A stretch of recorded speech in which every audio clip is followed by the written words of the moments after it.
Good afternoon. My name is Susan Cohen, and I'm the Associate Vice Chancellor of Alumni Relations here at Washington University. On behalf of the Alumni Association, it is my pleasure to welcome you to our final Wednesdays with WashU this academic year. We're very excited to feature today's guest, Mr. Evan Goldberg. Following the interview with Chancellor Martin, we'll have plenty of time for questions during the Q&A, which will be moderated by Professor Sergio Chayat. You may submit questions at any time via the Q&A box. Please also utilize the chat function to introduce yourself, share your affiliation with the university, and where you're viewing this from.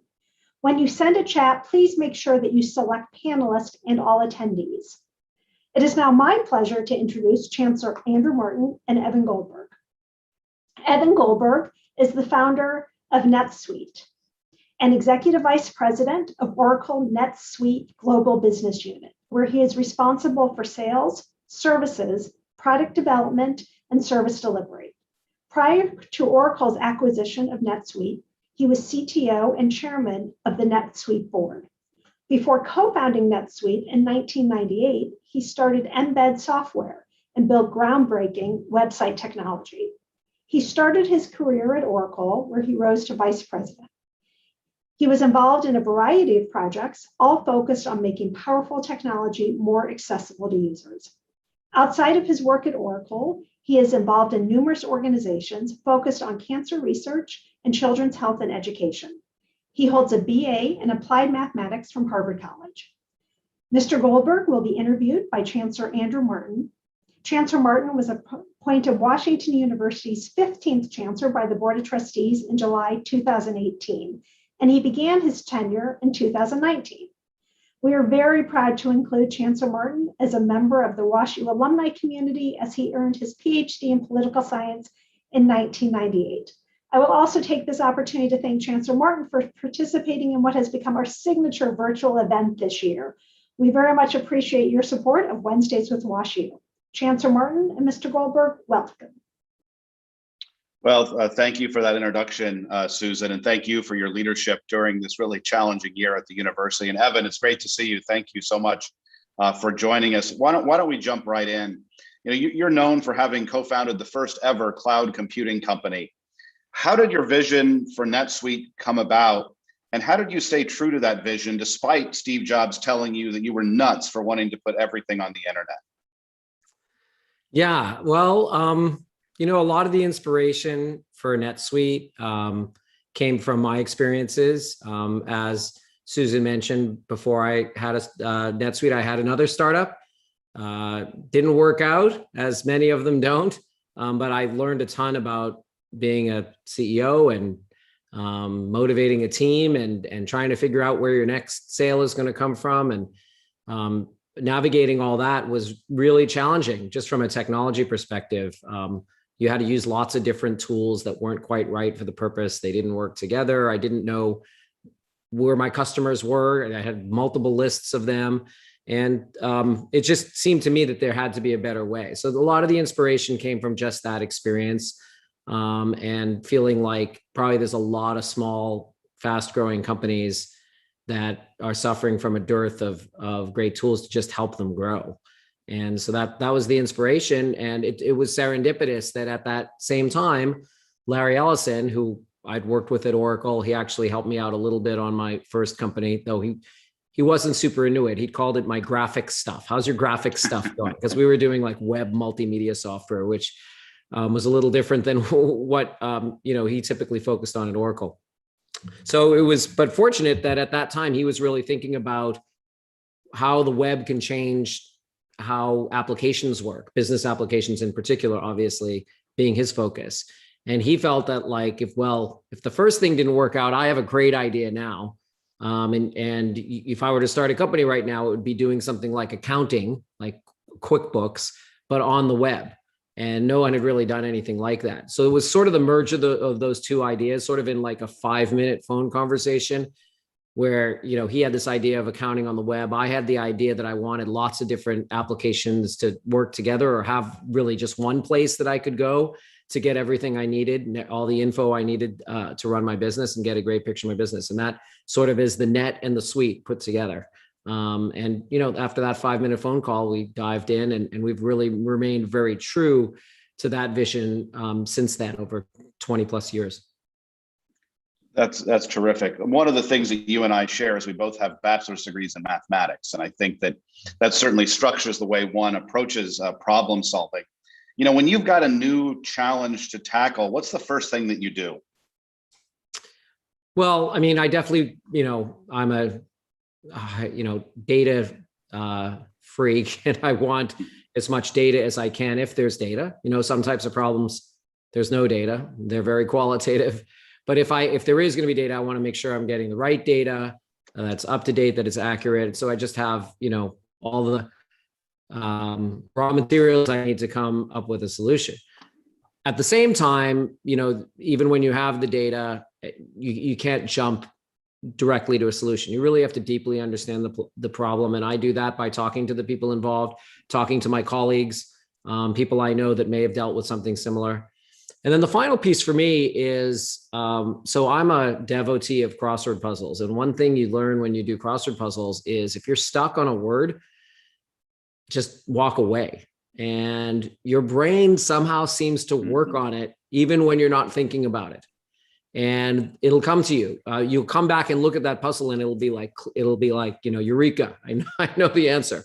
So I think that sometimes for really hard problems, you just have to let your brain chew on them. And, at any kind of moment, the classic, when you're in the shower or when you're driving into work, which we are going to do pretty soon, I think, some elements of the solution may occur to you. So I think that's an important part. If you're stuck, just step back.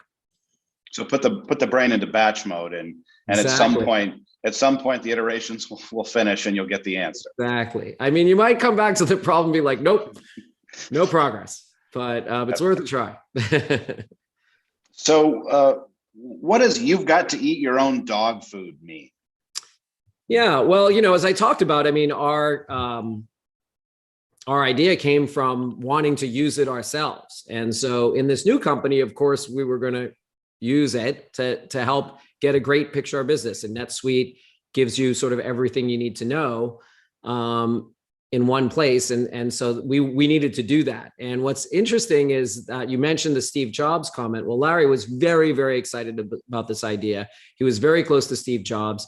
And he told him about this idea he had. Yeah, we're going to build this company that's going to do small business applications, starting with accounting, and deliver it over the web. Like you're going to use it in your browser. And he came up to me. The only time I really met him, he was maybe 6 months after we started the company. And he came up to me at a party at Larry's house. And he said, Larry's so excited about this, accounting in a browser, but does anybody want to do that? And I was sort of like, I don't know. Larry seems to think so. I'm going with it. Because that was really his vision, was this vision of business applications in the cloud, though of course it wasn't called that then. So it was probably just a few days later that we finally 6 months in, got the system up and running that we could pull our own data in for our own company. And so we did that. We imported our QuickBooks file into the new system. And I remember clearly I was at home looking at everything I needed to know about my business on one page in the browser, and I realized, wow, anytime, anywhere I can get this. And you really sometimes have to just see it in action. My wife sometimes says that I really need to see things in action and when I do, I, get very excited about it. So I saw it in action. And I was like, oh, yeah, Larry's right. This is how people are going to be doing applications for forever. So, I mean, I think that, that's the type of thing that eating your own dog food can help. It just can provide inspiration. Obviously, you get to see, sit in the shoes of your users to a certain degree. Now, you're just one person. And again, wanting data, I always want my data to be statistically significant. So you can't base all of your product decisions on what you like. But that experience of being in the shoes of a user, I think is incredibly important. So you've talked about your own experience with the platform and as you were able to begin to run your own business using your own tools. As you think about the customer experience more broadly, how does that motivate you and drive what you do in your business? Yeah, well, I mean, there's a couple different ways you can be in the shoes of your users. One is, of course, use it yourself for real things that you have to do. But the other thing is to see its use, sort of in real time by real users. And of course, you're going to talk to them. And one of the most exciting times we have every year is when we bring a bunch of users together for our conference called Sweet World. We're doing, we missed it last year. We're doing it again this year. We're really excited about that. And just talking, in person, hearing about how they're using your technology and what their frustrations are, what their loves are, that's great. But one of the things that we do that I think is most effective is we take some of our engineers and product people who don't necessarily have a ton of interaction with customers, and we bring them to a customer site, to their warehouse or to their back office or, to their front office where they sell their retail stores. And they get to see, businesses use business software to help them grow, but that's not what they're doing most of the time. They're doing the activities of their business, designing and building their product or delivering their service to customers. And so it's great for our engineers to see that in action. And then obviously it's inspirational for them. We have companies doing fantastic things, breaking new ground, disrupting all kinds of different industries. We have a ton of nonprofit customers that are doing amazing things for the world. And we actually have a pro bono program where employees can help them be successful with NetSuite.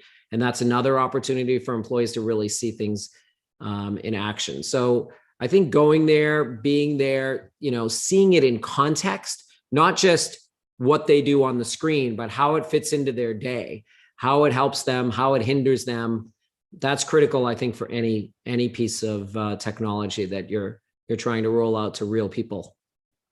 Yeah, one of the challenges, or one of the opportunities, I guess we have, is that we're moving away from about 40-year-old handmade finance and HR systems at WashU, and are going live on July 1st with a new cloud-based system. And it's going to provide our team so many opportunities to do things differently. It's almost unimaginable what can be done with these tools when you're coming off of legacy systems. It's going to be an interesting transition for us and all of our team here. Let's shift gears a little bit and talk about balancing work and life.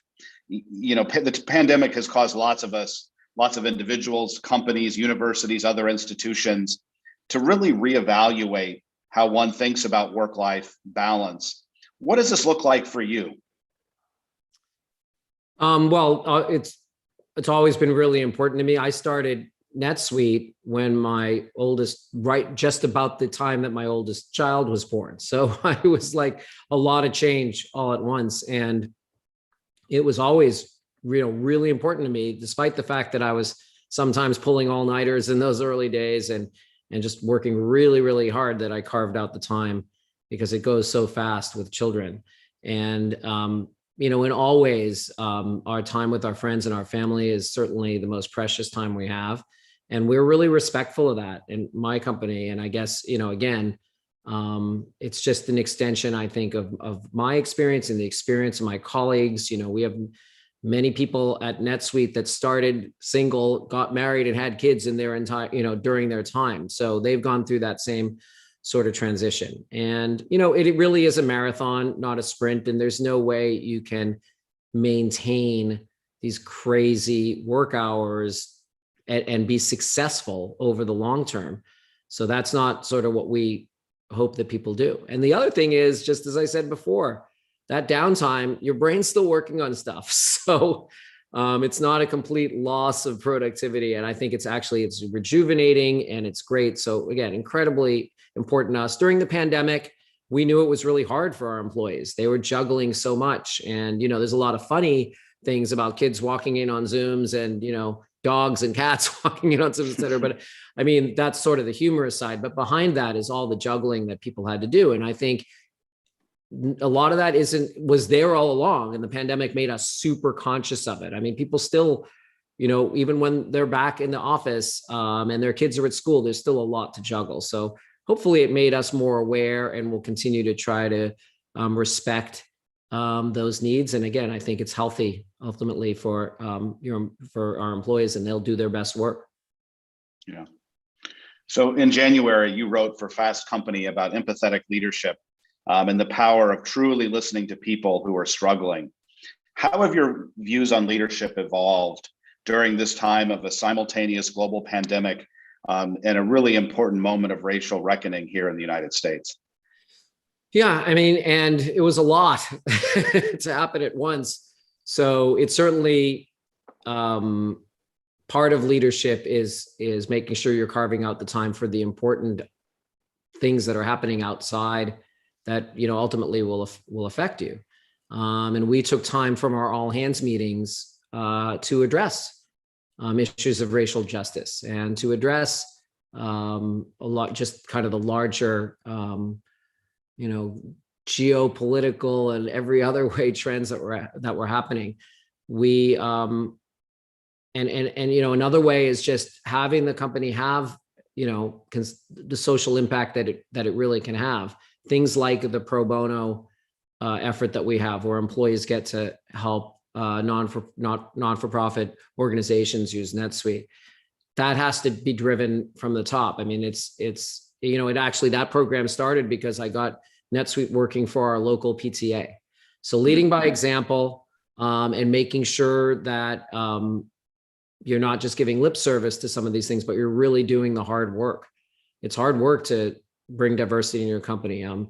We've just been able to see recently the fruits of our labors on gender equity and these incredible women leaders that have risen up at NetSuite, and it doesn't happen overnight. It's been from sort of curating them and making space for them and mentoring and over many years. And we're doing the same thing with other underrepresented groups. And after years, so that leadership is just obviously just modeling that you're going to do the hard work over a long period of time. You're not going to take the easy way out. One of the things that can be complicated in the for-profit world is thinking about things other than just the bottom line. And so as you think about your work at NetSuite, but also in your life in general, how does social impact go into the calculus for how you decide how to run your business, how to spend your resources and devote your time? Yeah. Well, that's a good question. And, I have a volunteer job. I'm chairman of the Jimmy V Foundation for Cancer Research. And, that's obviously a balancing act, but it's incredibly important to me. It's an amazing organization, and I'm trying to bring some of the leadership skills and approaches that have been successful in the for-profit world to, the not-for-profit world. But in terms of the for-profit world, it's also a balancing act. And fortunately for us, though, we feel that we found a formula that is a win for everybody involved. As I keep coming back to this pro bono initiative, but it's a real win for the company because we realize that we have to do good in our community. That's the Business Roundtable came out with that officially, that there's more than just your shareholders as stakeholders. So doing that is definitely a win for us. It's a huge win for the employees, which obviously is thereby a win for us as an organization. They love doing it. It gets them out there into the community. It teaches them how people are using NetSuite. I mean, some of these, a lot of these people that they work together. We have people that implement NetSuite. They know how to do it, and they're great, and they do this pro bono work. But we partner them with other people in the organization that don't necessarily, even the people that sell it, don't necessarily get as much of a chance to see it functioning. So, that's a win for us. They get new skills. And, obviously at the end of the day, we hope the biggest win is for the organization to sort of be able to do good better. It's the same thing that we provide to for-profit organizations. We want to give them the great information they need, help them control what's happening in their organization. And profit is maybe the motive in a for-profit business. Mission success is the goal in a not-for-profit. And if you can measure that, and you can measure how you're using your resources, whether you're using them efficiently, obviously that helps you do more good.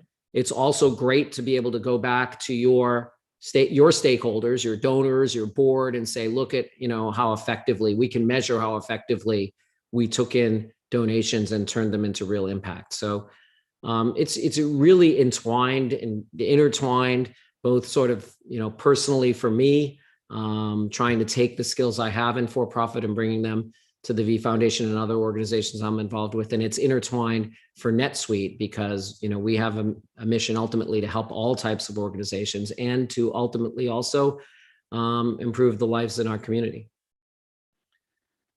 So we have many alumni and some students who are listening to what we're talking about, and as they go and approach job interviews, one of the questions that invariably comes up is a question about failure, and a question about what you've learned from failure. Now, I understand that that you've referred to the failure of your company Embed as a badge of honor, and that it's something that other innovators can relate to.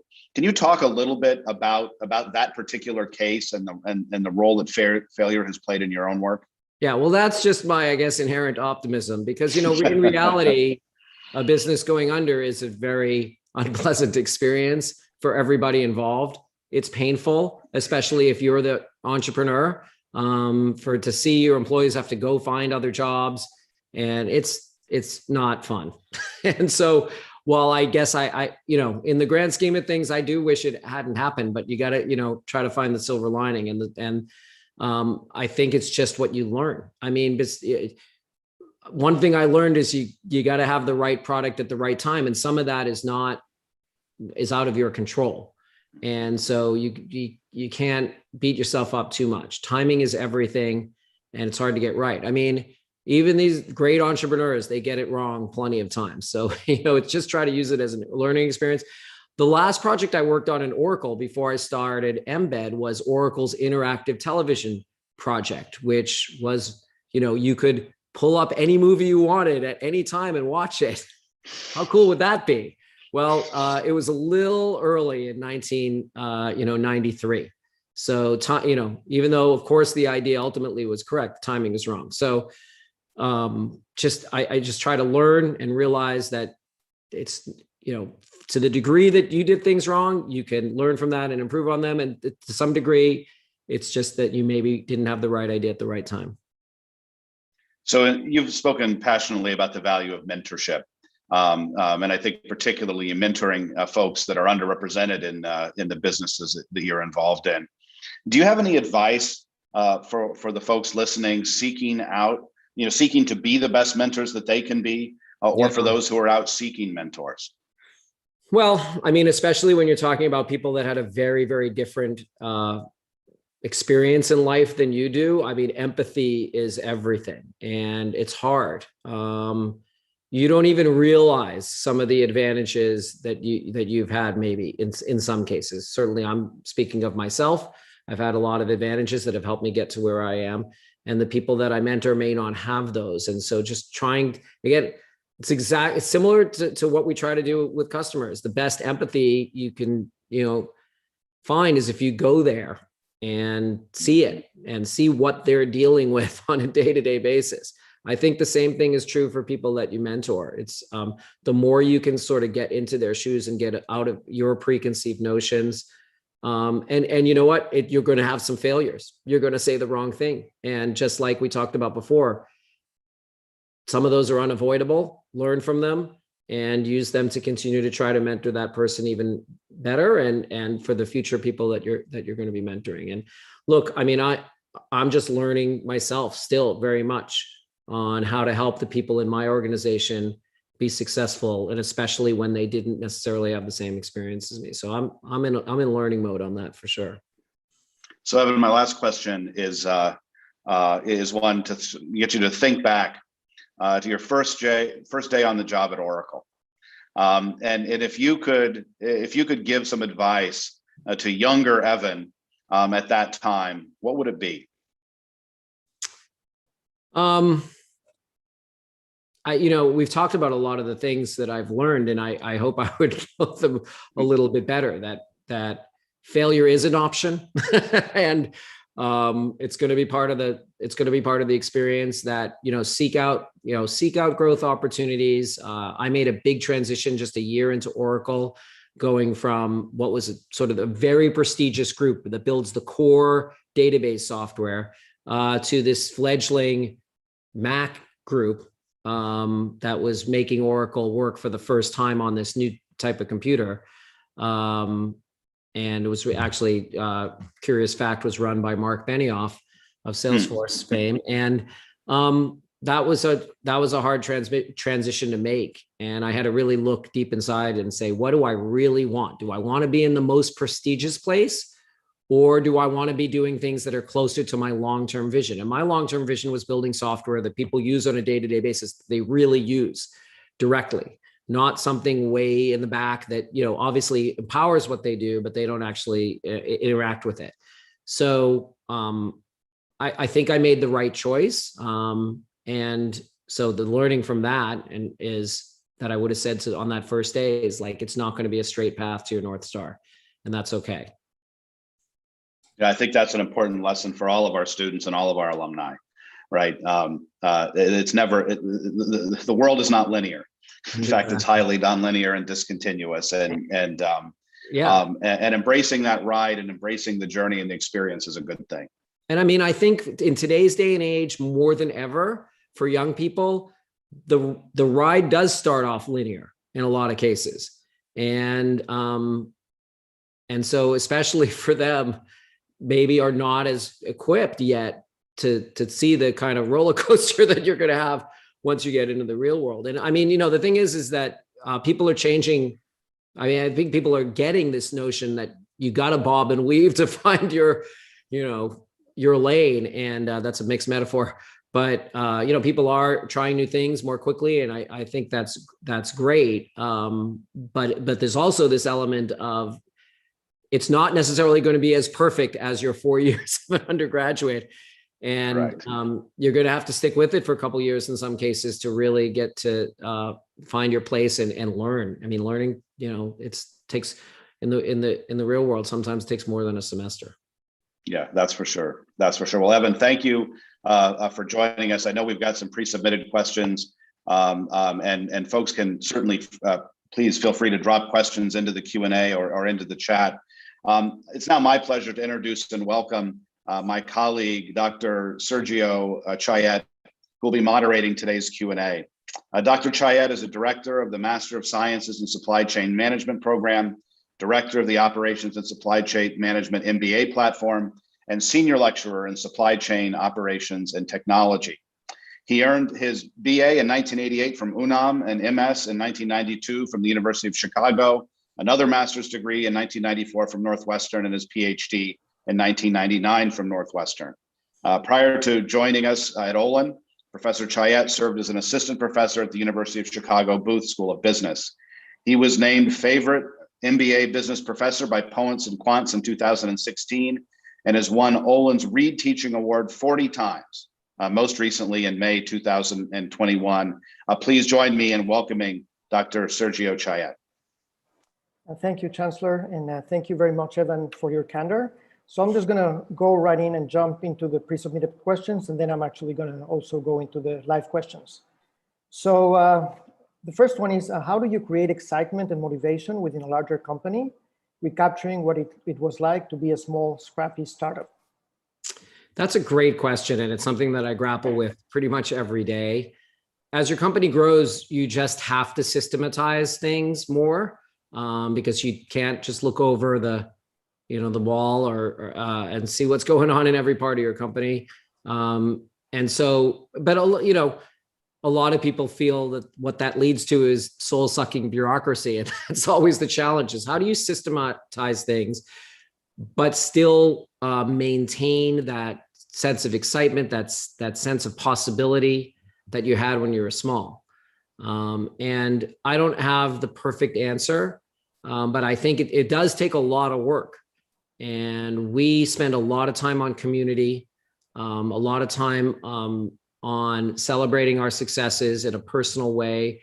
We try to use humor. I mean, a lot of companies, there's just a lot of, at the beginning, there's just a lot of humor. You've come up with funny names for things, and that there's no reason that can't happen when you're big. And we have a lot of just, we kind of just try to give people the raw materials that they need to just have more fun. I mean, what we do is very serious. We build these systems that are sort of the lifeblood of these fast growing organizations, but there's no reason it can't be exciting and fun. And, some of the great stuff we do that I think brings people together, I've mentioned it before, these pro bono efforts. We have these things called build-a-thons, where we'll bring a bunch of people in from a number of different parts of the organization. One of the differences in a small company is that you're constantly interacting with people that are doing things completely different from you.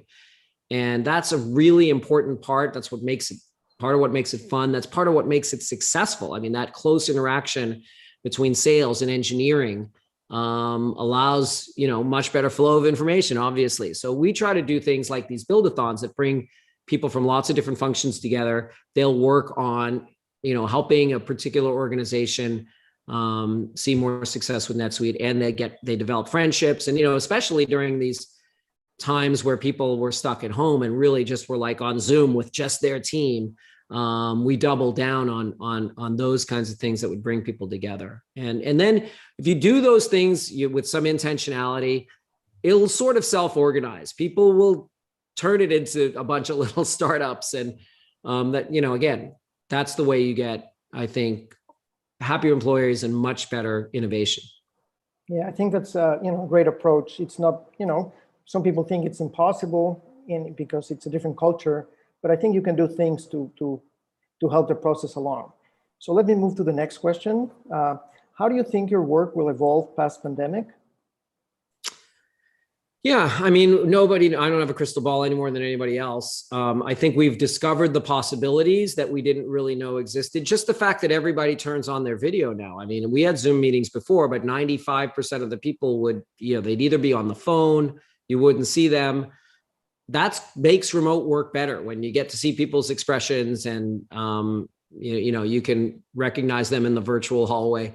So I think, the possibilities now have expanded, but gosh, do I miss that in-person interaction. I went to the office and saw all those empty computer, desks with computers on them that hadn't been touched in a year. And it was kind of sad, but it also, made me think back of, how great it is when you are in person and the types of innovation that happen unscripted, not in meetings.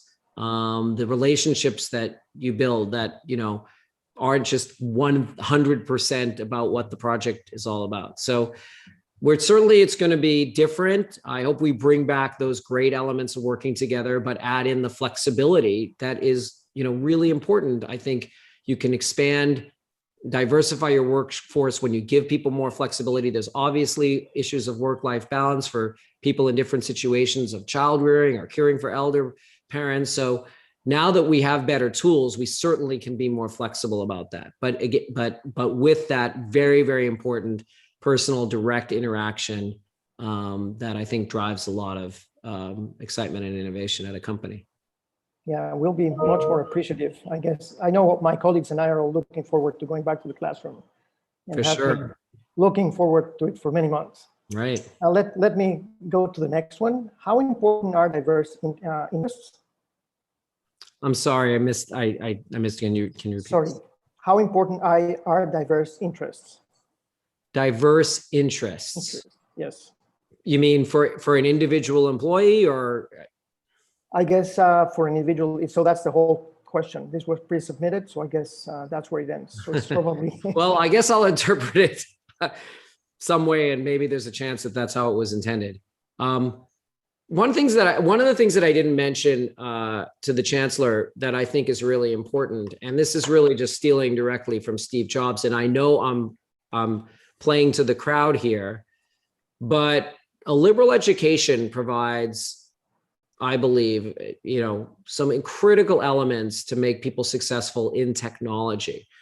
Technologists tend to live in a technology silo. And just, view what's the latest thing that this company is doing, how can we do it better, or how can we leverage what they've done. But a lot of, I certainly think if you look at Apple, the inspiration for a lot of their great products came from outside the technology world. And just like I said that, just going away and going on a run or whatever to get your brain working on that problem, stepping back and looking at things in a wider context, how technology fits into people's lives, what they want their day to be like, what they love, all that kind of things. And when we do personas, which is an important part of our design thinking approach, we really drill down on what that person is like, not just what they do at work, but just what they like in life. And understanding people in that depth, having that empathy, comes from both you having diverse interests and having a diverse education, where you think about things in very, very different ways. When you think about, how Shakespeare viewed the world, rather than, what's it like to use this particular piece of technology, or how can we make it faster, or how can, the inspiration from that is really important. So I totally believe in kind of his, Steve Jobs' approach to that. And we try to emulate that a lot at NetSuite. It seemed, which is odd because we're selling business software, but we're also selling software that people are using all day, every day. And, we go to we do the Suite World event that we have, and people are really devoted to NetSuite because it's an incredibly important part of their lives. I mean, these entrepreneurs, this is what it's all about. This is what, and so again, I think bringing that human element, that human knowledge, that understanding of the world apart from just the technology is a critical part of being successful in technology. Okay, so let me now jump to some of the questions that were submitted live. So let me start with the first one. With increased prevalence of hackers and ransomware horror stories, how do you reassure businesses concerned about security risks of migrating to the cloud? Yeah, that's a great question. And when we first started, we really had to convince people to migrate to the cloud, and it was kind of humorous because these people had their key business data on a computer that someone could just, I'm going back to 1998. I don't even know if there were USB sticks. I mean, you could put a disk into the computer if you could, it was sitting in a closet somewhere, and steal the entire financial information of that company. We were like, we have a real data center that has locks on the doors. You have to put a handprint to get in. You're getting a great increase in security. And I certainly truly believe that. I think the world has gone that way, that the sort of ultimately the safest place for your data is in the cloud because it's professionally managed. But it's absolutely true that there are lots of threats. And that's, if you ask what keeps me up at night, that's definitely right near there at the top of the list. And thereby we invest very, very heavily in security. We're fortunate to be part of Oracle, that has a history through its entire history of having extremely secure software, and all our data is encrypted, that sort of thing. So it's there's no silver bullet. It is definitely you're just running to keep a little bit ahead, and sort of so far so good. My team would never want me to say that, but we've been fortunate, and all the effort we've put in has so far helped us really earn the trust of our customers. Okay, let me jump to another one. As NetSuite becomes a more mature player in its space, how do you ensure it stays nimble enough to compete with newer cloud entrants? That's a great question. That's another thing that keeps me up at night. I'd say that cybersecurity, and just that our employees are engaged and feeling like they're growing and they want to make a career out of being at NetSuite, those are the top three. So we're in the process of sort of reinventing a ton of what we do. And we're looking at, we've been around for 23 years. We're no longer a startup by any measure.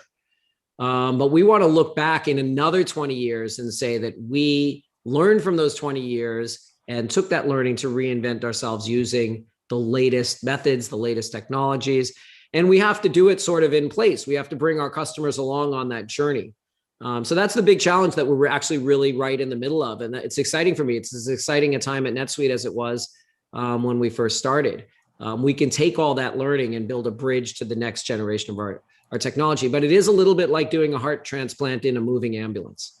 And you know, the neat thing about it is the team that's most focused on this, it feels like a startup. They're super motivated, working incredibly hard. They're going, you know, and so it's sort of a win-win. You know, if you're willing to go in and reinvent and question everything, of course, you don't change everything, but you at least question everything.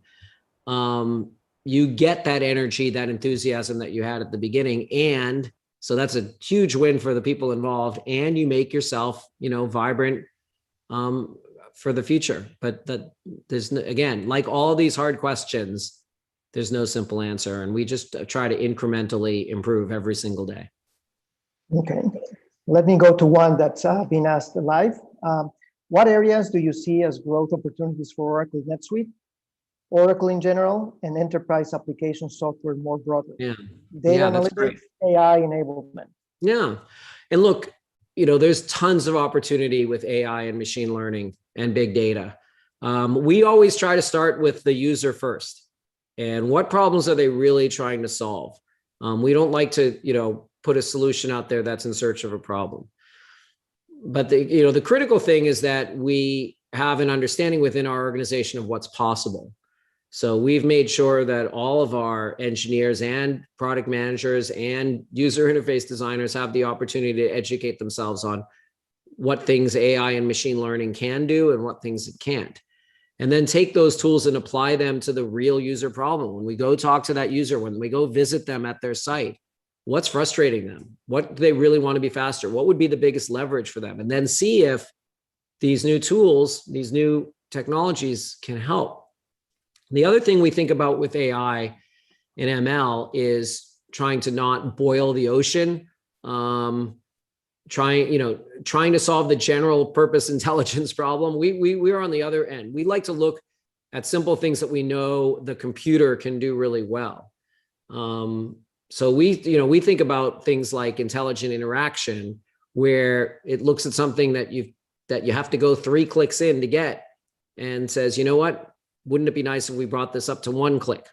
Or looks at looks at all user patterns and sees what, you know, wow, this user is missing out on something that a lot of similar users are using. Maybe we should suggest that to them. So trying to find, you know, sort of bite-sized problems to give intelligent assistance to users. And I think if the industry does it that way and doesn't try to boil the ocean, I think you're going to see a lot of great new capabilities come out that just make it easier or make it, you know, instant. I mean, we talk a lot about the paradigm of sometimes the best user interface is no user interface. Why do you have to enter an expense report? Why can't you just, you know, you scan the receipt and you're done?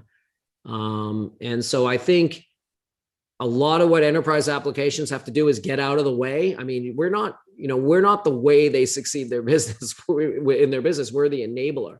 And so a lot of times we can just get out of the way. And then other times when they want the information, you know, give them the best information we can, try to unearth patterns that they maybe wouldn't see. And if the industry takes that look and does sort of trying to crawl before they run, I think over the next few years, you're going to see the daily lives of enterprise users get better. And that's what we're all about. Well, so that you're preaching to the choir here. So that's what we teach in our operations management courses, right? So try to design for the rule, not the exception. Try to find patterns and try to see how do you simplify so that the majority of the customers actually can flow through the system as smooth as possible. Absolutely. Okay. Let me go to the next one. So how do you know when to abandon a project and when to move forward? Yeah. Vision versus reality. What is the greatest advice for startups that have little revenue who hit a funding wall? Yeah. And, you know, a very treacherous time when you're building a company is when you know the direction you have to go, but that's not paying the bills. And yet there's big customers that are coming along and want you to stretch your system in a certain way that maybe isn't what you ultimately intend to do. But the allure of those big dollars are hard to resist. And, you know, sometimes you fail, but I would prefer to fail personally, staying true to my original vision, than fail because I've tried 50 different things every time a new customer comes along and wants something new. So that I feel that's a really treacherous time. And I advise entrepreneurs to really do everything you can to stay true to your vision.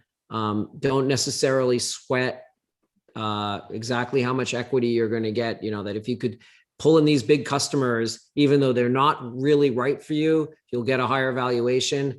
I think that's a really dangerous road. And you'll end up finding that your feature list is now dominated by the requests of these big customers that are putting lots of pressure on you. And don't get me wrong. I mean, as you grow your product, you are able to sell to bigger companies. I'm not arguing against that. But if you can, if you can really limit that and stay true to your vision, to the core, your wheelhouse. And the one thing about geometric progressions is they don't look very big until they suddenly look very big. And so, you might look at your numbers and say, gosh, I only did 500,000 last year and I only did $1.2 million this year. I mean, this thing's going nowhere. Well, that thing about that old parable about putting a piece of rice on the chessboard and then 2 and then 4. And so try to be cognizant of that it might take a little longer, but if you stay true to your vision, I think there's a better chance you'll ultimately take off. Okay, so the next one is a little long, so it may seem, don't jump right into it. Let me finish it. Okay. So this was a live one. Do you have plans to relocate to Lanai with Larry Ellison? Do you see this as a trend for the future of remote working? Companies moving to more remote locations, giving more jobs to the local residents? Yes. And I think that, again, we have to be cognizant of the great benefit of collaborating in person.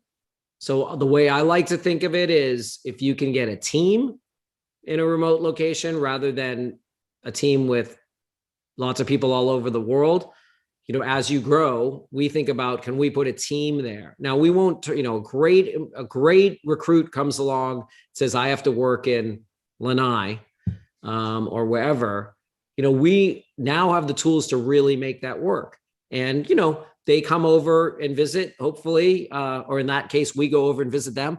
There is a chance for in-person interaction. So I do think it expands the possibilities, but really being mindful of the benefits of direct interaction and growing in that way. And look, I advise a company that has people all over the country. They get together periodically for a few days and collaborate, and then they go off, and it's completely remote workforce, and they're doing amazing things. So that's doable. You just have to be really intentional about bringing people together at the right times. Okay, here's another one. I don't think there's there's not a great workforce in Lanai to choose from, though. I would not necessarily choose that as my first place to expand. If you can hire Larry, that's great. But, beyond that, it might not be as fruitful. Okay. There's only like 3,000 people there. Well, there'll be 3,001 if you move there. No, I have no plans, by the way. Okay. I love it here in California. I'm not going to Austin. I'm not going to Florida. California is great. I mean, everybody loves, hopefully, where they're from. We love where we're from. Well, St. Louis is not too shabby. Yeah, it's great. Well, yeah, I've been there as a parent. So let me jump to another live one. What is your view on the role of intellectual property, e.g. patents, in the success of a startup? Gosh, that is a loaded question. I see both sides, but in software, it's hard to see a lot of big upside there. I mean, most companies are just in a defensive position. And then there's trolls that take advantage of, owning a patent in ways that I don't think help anybody except maybe them. So it's hard for me to see the real benefit there. The software industry moves so fast. It moves way faster than patents can possibly sort of keep up with, I think, unless there was some just sea change in how they do things. And I just think it's different than, say, biotech. And you can build software really fast, and you can, at the same time, a lot of ideas, just because you have the idea doesn't mean you're going to execute it well. And, again, analogizing with biotech, you invent a molecule. Okay, anyone can make that molecule. And I'm vastly simplifying. I don't want to offend anybody. You spend an enormous amount of time in R&D to come up with that molecule.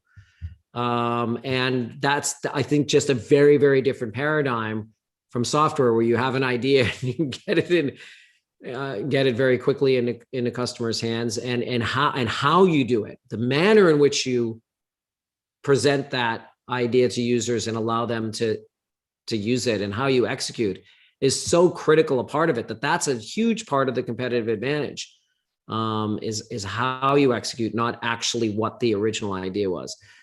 So I could go on. I've been we've been the victim of what we think were sort of unfair patent troll attacks. So fortunately, they're not as bad as a cyber attack, and you don't have to pay them in Bitcoin. Typically, they'll take US dollars.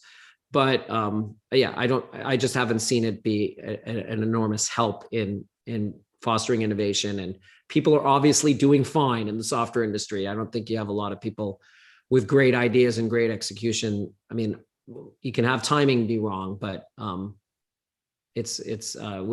just an idea generating industry, regardless. I fully agree with your statement that execution is more difficult to copy than ideas, right? And you can reverse engineer any project or any product, but how do you execute? It's very hard to emulate. Okay, let me jump to the next one. This is a pre-submitted one. Do you think that the quote, built to be acquired by a tech giant, unquote, is a sustainable strategy for early stage companies? Or do you foresee it will come to an end due to business environment changes such as antitrust laws? Well, I just don't think that's the way you should think about your company. I would never invest in a company that said that that's what they're being built for. First of all, technology moves so fast that I don't think you can even predict in 3 years or 5 years what people are going to want to buy, what companies are going to want to buy. I think the focus of your company should be, I know who my target user is, I understand their problems deeply, and I have a solution that I think is better than any other solution out there. And will that result in an IPO? Will that result in being bought? That's going to work itself out. But if you know your users and you're building something of tremendous value to them, that should be what drives you every single day. Okay, so let me just ask you the last question. This is kind of a little bit open-ended one. And I want to thank you. It's been very insightful, and thanks for being here. I really had a great time. Well, thanks for the questions. They're great. So, well, thank the users. I'm just well, you're choosing wisely. So what is one surprising lesson you learned after transitioning from your own business to becoming part of a much larger corporation like Oracle? Yeah, well, first caveat is that I worked very closely with Larry Ellison on building NetSuite. I work even more closely with him now that NetSuite is part of Oracle. So that may or may not be the experience that someone has. We had a sort of unique situation where we were sort of already cousins. It was sort of like cousins. I like to say it was like cousins marrying, but second cousins. And so, but my experience has been, it's puts and takes. You don't have necessarily the same level of independence. At the same time, there's a ton you can learn from the bigger organization, how they scaled. And there's usually a ton of resources there that you could take advantage of. I mean, as I said, we're reinventing our technology. We're utilizing user experience, research and technology that Oracle's been doing with a very large group, much bigger than we could possibly afford as an independent company over many years. And it's incredible. I would never have expected this. This was a complete surprise, but Oracle is really revolutionizing business user experience. You're going to see this over the next few years. And we're going as a division, we're going along for the ride. So it's definitely a mixed bag. There's nothing like having your own company. I won't deny it. But we just try to keep that spirit alive and make sure like there's, still NetSuite swag and try to, we've had most of our key people have stayed. So somehow we've been able to create an environment that still has some of the feel of that, independent company, but also fits into the overall strategy and takes advantage of the scale and resources of the bigger organization.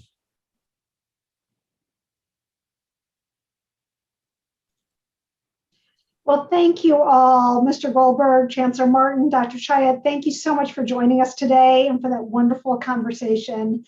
And for all of you who joined us virtually, thank you for joining us for our final Wednesdays with WashU this year. We will be taking a brief hiatus over the summer, but we look forward to bringing you an exciting lineup of interviews in the fall. Keep an eye out for your email later this summer with some exciting announcements, and enjoy the summer. Thank you all.